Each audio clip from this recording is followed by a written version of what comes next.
하나님이 아브라함에게 복을 주시는 축복의 장입니다. 하나님은 복을 주시는 분이세요. 우리에게 복을 주시는 것을 즐거워하시는 분이 하나님이시거든요. 왜냐하면 하나님이 우리에게 아버지가 되시기 때문입니다. 여러분, 부모는 자식이 잘 되는 것을 바랍니다. 이 자식이 잘 되는 것이 부모의 기쁨이죠. 하나님도 우리에게 복을 주시는 것을 좋아하시고 우리가 이 복을 누리며 사는 것에 있어서 가장 기뻐하시고 즐거워하시는 거예요. 오늘 말씀부터 우리 창세기 2부가 시작이 되거든요. 이 믿음의 조상 아브라함을 시작해서 이삭과 야곱과 요셉으로 이어지는 이 족장들의 이야기를 합니다. 여러분, 이 아브라함은요, 이 종교적으로 보면은 참 대단한 사람입니다. 아브라함으로 시작해서 이 기독교, 유대교, 이슬람교 이 3대 종교가 만들어지는 거예요. 그런데 이 3대 종교가 또 같은 종교들이 아니에요. 전혀 다른 종교들입니다. 그런데도 이 세 종교를 믿는 사람들이 전부 믿음의 조상하면 아브라함을 모시고 또 섬기면서 또 그렇게 살아가고 있습니다. 여러분, 전 세계 기독교인 그리고 이슬람인 그리고 유대인들 이들의 숫자를 전부 합치면 한 40만 명 되거든요. 세계 인구를 80만 명으로 친다면 인류의 반이 아브라함을 믿음의 조상으로 삼고 있다는 이야기예요. 그러니까 인간의 역사에서 이렇게 위대한 사람은 없는 거예요. 그러니까 아브라함이 참 유일한 사람입니다. 오늘 말씀이 그 아브라함의 이야기가 시작이 되는 거예요. 우리 1절 말씀을 같이 읽어보겠습니다. 여호와께서 아브라함에게 이르시되 너는 너의 고향과 친척과 아버지의 집을 떠나 내가 내게 보여줄 땅으로 가라. 하나님의 말씀이 아브라함에게 임하셨죠. 아브라함에게 이르시되 하나님의 말씀이 임한 거예요. 하나님이 아브라함을 불러내셨습니다. 그리고 그 결과로 아브라함은 인류의 역사에서 가장 위대한 사람이 된 거예요. 그런데 여러분, 아브라함이 그럴 만한 능력이 있었던 사람이 아니에요. 우리가 지난 시간에 살펴보았습니다. 11장 30절에 이렇게 되어 있죠. 사레는 임신하지 못함으로 자식이 없었더라. 아브라함의 아내 사레는요, 자녀를 낳지 못했어요. 당시에는 이 나이가 들어서 자녀를 낳지 못하면 당시에는 이 자녀를 재산으로 삼았던 시대에는요, 이건 실패자인 거예요. 그러니까 그 시대에 아브라함은 실패자입니다. 그런 아브라함을 하나님이 불러내시면서 아브라함의 인생이 새로워졌던 거예요. 그런데 여러분, 이 성경을 살펴보니까요, 이 아브라함을 하나님이 선택하신 것에 대해서 이유가 없어요. 이유가 나와 있지가 않아요. 갈대아 우르에서 살고 있는 아주 평범한 사람이었습니다. 하나님이 왜 하셨는지 알 수가 없어요. 이것이 하나님의 일방적인 선택인 거예요. 하나님의 주권인 거죠. 하나님이 이 믿음의 사건을 이루어 가시는 것을 믿음의 눈으로 바라보지 않으면 이건 도저히 해석이 되지 않는 그런 이야기입니다. 예수님이 12제자를 택하실 때도 그래요. 다 같은 어부입니다. 다 같은 세리예요. 근데 어떤 사람은 예수님께서 제자로 불러주시는 거예요. 여기는 어떤 인간적인 기준들이 없어요. 그냥 예수님께서 오직 선택하신 일들인 거예요. 여러분, 이것이 우리의 이야기란 이야기예요. 하나님이 우리를 하나님의 자녀로 삼아주신 것에는요, 여러분, 이유가 있습니까? 우리에게서 그런 이유를 찾을 수 있겠어요? 없어요. 하나님의 주권이고 하나님의 마음인 거예요. 그래서 하나님이 불러주셔서 복을 주시고 믿음의 조상으로 삼으셨던 이 아브라함의 이야기를 들으면서 우리에게도 이 믿음의 역사를 기대하며 하나님의 말씀이 오늘 우리에게 임할 수 있게 되기를 축복합니다. 말씀이 임해야 되는 거예요. 하나님이 아브라함에게 이렇게 말씀하시죠. 1장 앞부분이 이렇습니다.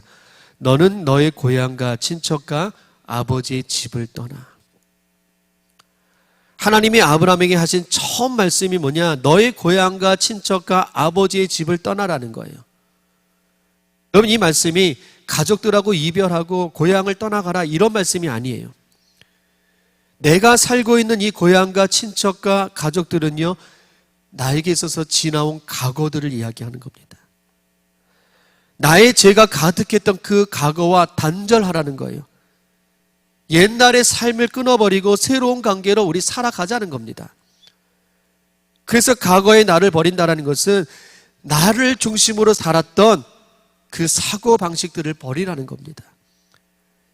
여러분, 이것을 버리지 않고서는요, 절대로 새로운 신앙이 시작될 수가 없어요. 제약된 이 삶과 단절하지 않고서는 믿음의 삶으로 연결될 수가 없다는 이야기예요. 그래서 신앙은요, 나를 중심으로 살았던 삶에서 하나님을 중심으로 삶이 바뀌는 게 신앙인 거예요. 나를 구원하신 하나님에게 내 삶의 중심으로 바꿔 나가는 겁니다. 여러분, 이 신앙이 우리에게 있기를 축복합니다. 하나님께로 바뀌어야 되는 거예요. 아브라함에게 떠나라고 말씀하신 하나님이 다시 이렇게 말씀하세요. 1절 뒷부분입니다. 내가 너에게 보여줄 땅으로 가라. 가라라는 거예요. 근데 가는 것이요, 몸을 움직여서 가는 것이 아니라 내 중심을 하나님께 옮겨가라는 겁니다. 하나님께 옮기라는 이야기예요. 그런데 여러분, 하나님이 가라고 하신 것이 어딘지를 한번 살펴봐야 됩니다. 1장 뒷부분을 다시 보면은 이렇게 되어 있습니다. 내가 내게 보여줄 땅으로 가라. 앞으로 보여줄 땅을 이야기합니다. 그 땅을 믿고 가라는 거예요. 여러분, 하나님이 아브라함에게요, 한 번도 보여준 적이 없는 그 땅을 말씀하세요. 지금도 볼 수 없어요. 아브라함이 가야지만 볼 수 있는 땅인 거예요. 그 땅으로 가라는 겁니다. 여러분, 하나님이 아브라함에게 다 보여주시고 가라고 한다면 이건 믿음은 필요 없어요. 그때는 계산만 하면 되는 겁니다. 내가 거기 가면은 정말 좋을지, 내가 성공할 수 있는 땅일지, 여기 남아있는 것이 더 좋은지 계산기만 두드리면 되는 거예요. 이건 믿음이 아니잖아요. 하나님이 아브라함을 믿음의 사람으로 만들어 가시는 그 첫걸음은 이곳에서 저곳으로 옮겨지는 거예요. 익숙한 곳에서 익숙하지 않은 곳으로 옮기는 겁니다. 내가 아는 것에서 전혀 모르는 곳으로 옮겨가는 거예요. 이것이 믿음의 시작이라는 이야기예요. 그래서 확신하다고 생각하는 이 모든 것들을 내려놓고, 지금은 확신하지 않지만 하나님의 것을 택하는 거, 이게 믿음의 결정인 겁니다. 하나님은요, 이렇게 첫 발을 내딛는 사람에게 이 믿음을 만드는 일들을 시작하시는 거예요. 그런데 여러분, 왜 하나님께서 그 보여주지도 않는 그 땅, 왜 이 믿음의 사람들에게 그런 광야로 하나님께서 부르실까요? 내가 무엇인가 할 수 있고, 기댈 것이 있고, 사람들에게 부탁을 할 수 있고, 내가 도움을 청할 수 있는 곳에서는요, 내 믿음을 증명할 수가 없기 때문에 그래요. 광야는요, 내가 아무것도 할 수 없는 곳이에요. 사방을 둘러보아도 기대거나 도움을 청할 것들이 찾아볼 수 없는 그런 곳입니다. 여러분, 하나님이 목적지를 보여주지 않으시고 왜 가라고 하셨을까요? 여러분, 내가 알면은요, 도저히 그 땅 갈 수가 없기 때문에 그래요. 이스라엘 백성들도요, 광야에서 40년 동안 그 광야를 헤맬 것을 그들이 알았다면은요, 절대로 출애굽하지 못할 겁니다. 그래서 안 보여주는 거예요. 그냥 가라고 하시는 겁니다. 보여주면 가지 않으니까 하나님이 안 보여주시는 거예요. 아브라함이 하나님이 약속하신 가나안 땅에 들어가서 제일 먼저 당했던 일이 뭐냐? 극심한 가뭄이었습니다. 그래서 그 가뭄을 이기지 못해가지고 애굽으로 도망가 버려요. 거기서 아내를 빼앗기는 수모를 당합니다. 여러분, 이거 미리 알았다면은요, 아브라함도 갈 수가 없었을 거예요. 그리고 여러분, 하나님이 다 보여주시는데 무슨 믿음이 필요하겠습니까? 내 눈으로 확인하면은요, 하나님과 나는요, 거래의 관계입니다. 그때는요, 믿음이 필요 없는 거예요. 우리는 하나님과의 관계에서 언제나 내가 지금 확신할 수 있는 거, 내 눈에 보이는 거, 당장 증명이 되는 거, 이걸 달라고 하나님께 기도합니다. 당장 이루어 달라고 기도해요. 그런데 하나님은 우리에게 언제나 약속을 주세요. 그 약속을 믿으라는 거예요. 하나님은 우리에게 거래하지 않으세요. 그래서 하나님은 아브라함에게 다 보여주시고 가라고 말씀하는 게 아니에요. 가서 보라는 겁니다. 가서 보라는 거예요. 너하고 나하고 계산하지 말고 거래하지 말고 믿음의 관계로 가라는 거예요. 이것이 하나님이 우리에게 요구하시는 믿음인 겁니다. 아브라함이 믿음으로 그 땅에 가게 될 때 하나님께서 그냥 가게 하지 않으셨어요. 7가지를 약속하셨다. 7가지를. 2절 말씀을 우리 같이 읽어보겠습니다. 내가 너로 큰 민족을 이루고 내게 복을 주어 내 이름을 창대하게 하리니 너는 복이 될지라. 첫 번째 약속. 내가 너로 큰 민족을 이루고 민족을 이루어 주겠다고 약속하고 있습니다. 그런데 여러분, 한 가족이 오랜 세월이 지나서 민족이 되고 나라가 되고 이러지 못해요. 아브라함이 하란에서 살고 있을 때요, 나라가 없고 민족이 없는 그런 시대가 아닙니다. 이미 애굽이라는 큰 나라가 있었어요. 바벨론도 있었습니다. 그런데 하나님은 이 아브라함에게 큰 민족과 나라를 이루어 주겠다, 이렇게 약속하셨어요. 여러분, 우리에게도 조상들이 있잖아요. 뭐 1000년이고 2000년이고 거슬러 올라가면은 우리 조상, 처음 시작하는 조상들이 있어요. 그런데 여러분, 우리의 선조들의 그 혈육과 그 친족들이 다 모여가지고 민족을 이루는 게 아니에요. 앞으로 우리 자녀들이 수백 년 흘러가지고 한 민족이 되고 한 나라가 되고 그러지 않거든요. 그래서 이 민족을 이룬다라는 것은 이거 굉장히 어려운 일입니다. 그런데 하나님은 이 아브라함에게 너의 후손들로 큰 민족을 이루어주겠다, 이렇게 약속하고 있어요. 이게 첫 번째 약속이었습니다. 두 번째 언약은요, 복을 주겠다고 말씀하세요. 그런데 하나님의 복이 어떤 복인지를 이미 우리에게 말씀해 주었거든요. 우리 창세기 5장 1절과 2절 말씀에 이렇게 되어 있습니다.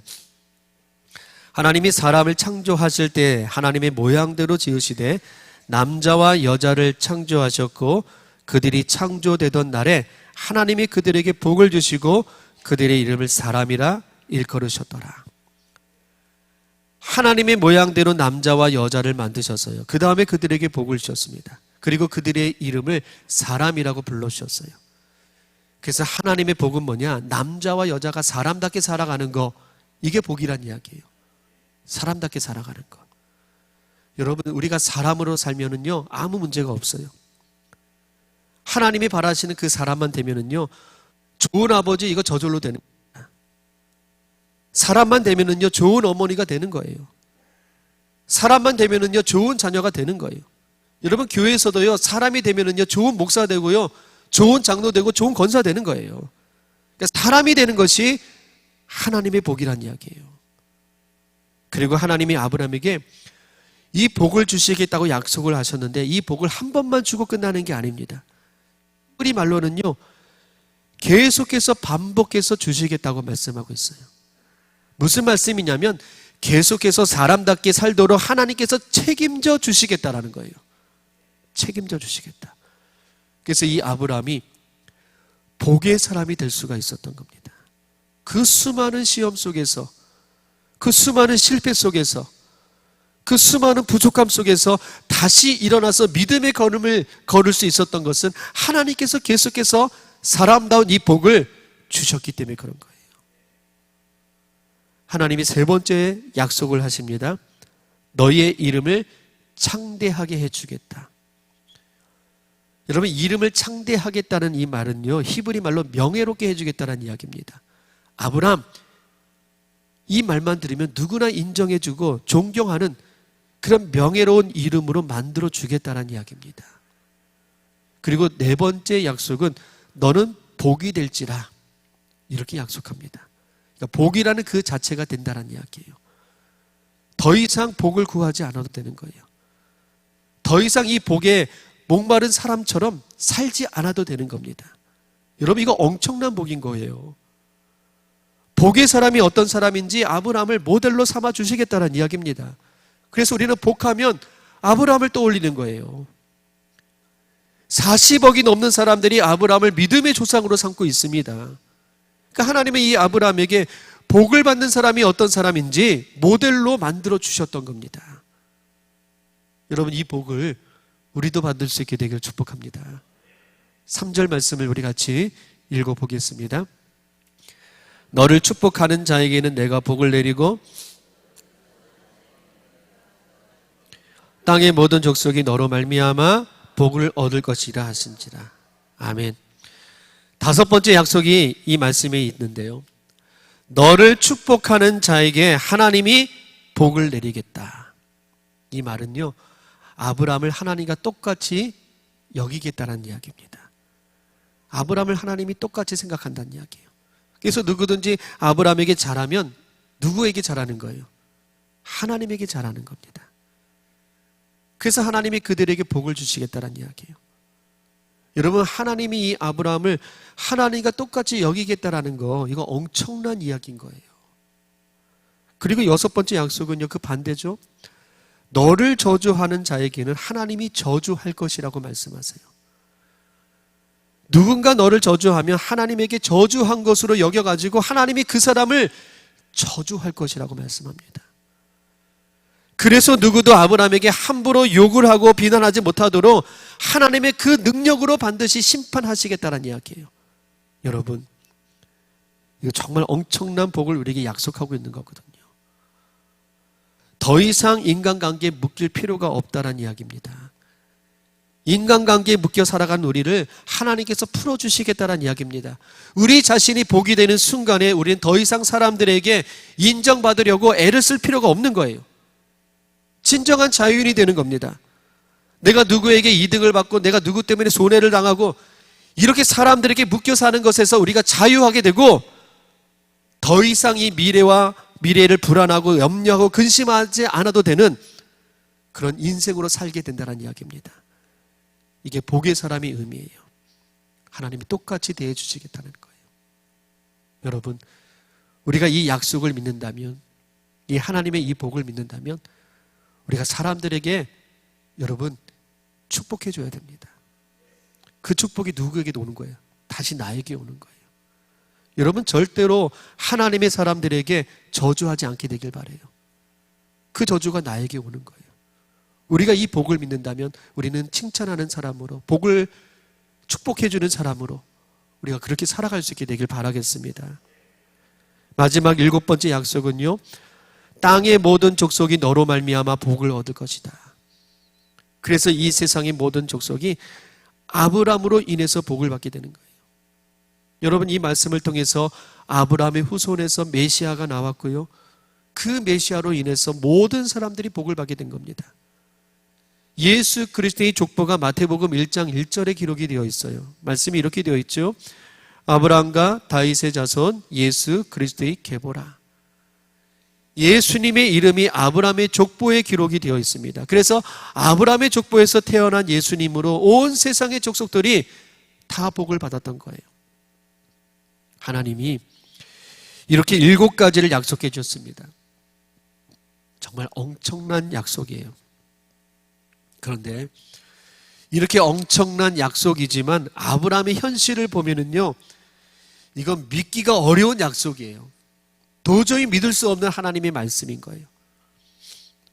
먼저 이 약속, 하나님이요, 말씀으로만 해주셨습니다. 뭐 계약서를 쓴 것도 아니에요. 뭔가를 보여주고 하나님께서 말씀하신 것도 아닙니다. 뭔가 분명하게 보여주시고 이것을 보고 가라고 하신다면 참 좋을 텐데 하나님은요, 말씀만 하셨어요. 그래서 믿기가 어려운 거죠. 이거 또 공수표 되는 거 아닌가? 이런 의심이 들 수도 있는 거예요. 두 번째는요, 아브라함이 현실로 볼 때 하나님의 이 말씀들을 들어보니까 이건 다 이룰 수 없는 이야기예요. 황당한 말씀으로 들릴 수밖에 없습니다. 너에게 큰 민족을 이루어 주겠다고 약속하셨지만 여러분, 지금 아브라함에게는 자녀가 없어요. 아내는 아이를 가질 수가 없는 몸이에요. 그런 상황 속에서 너에게 가문을 이루고 부족을 이루어주겠다, 이게 아니잖아요. 나라와 민족을 이루어주겠다고 말씀합니다.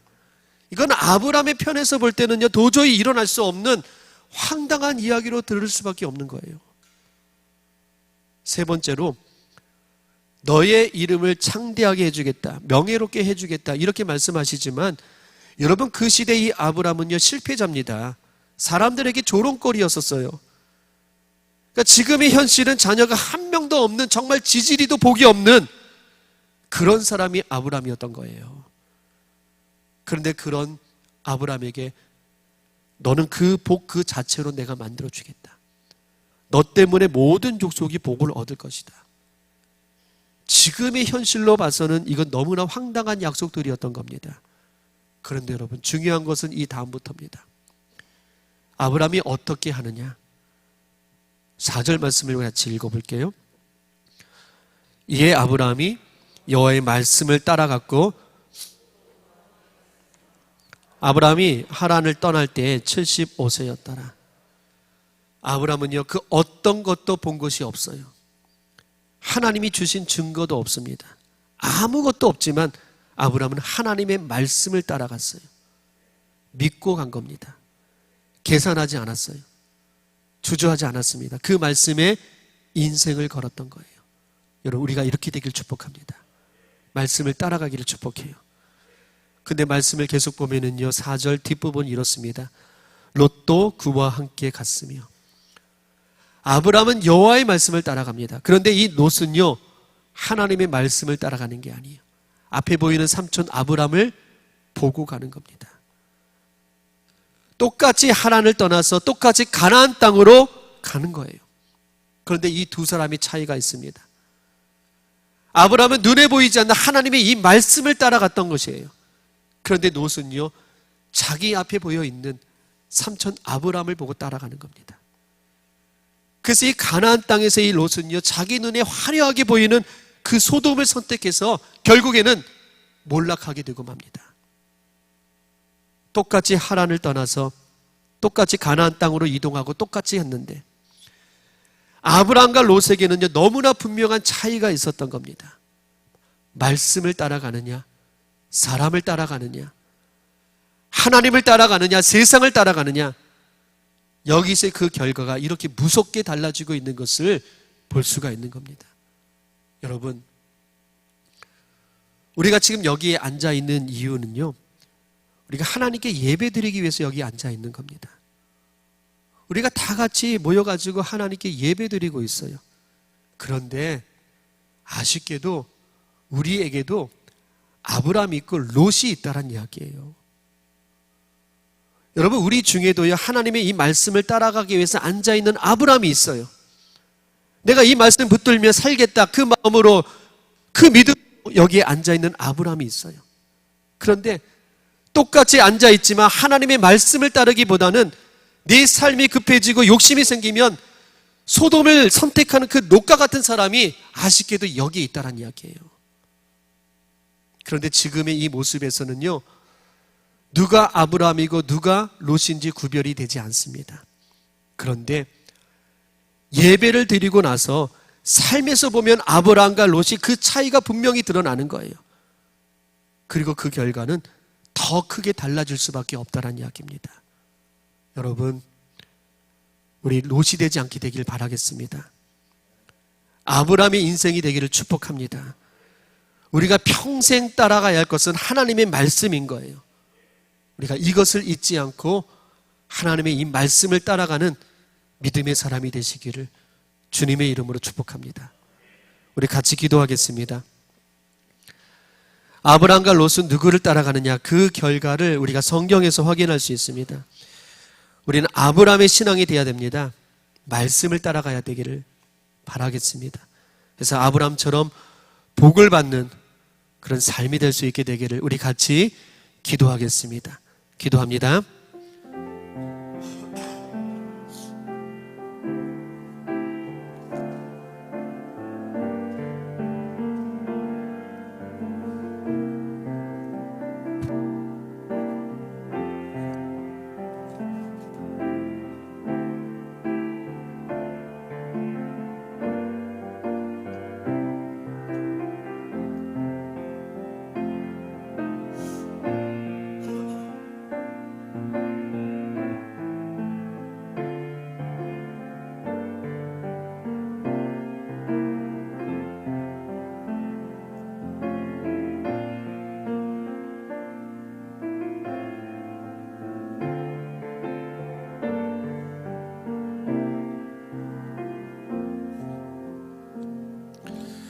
하나님이 아브라함에게 약속하실 때 직접 눈으로 보여주신 것도 없는데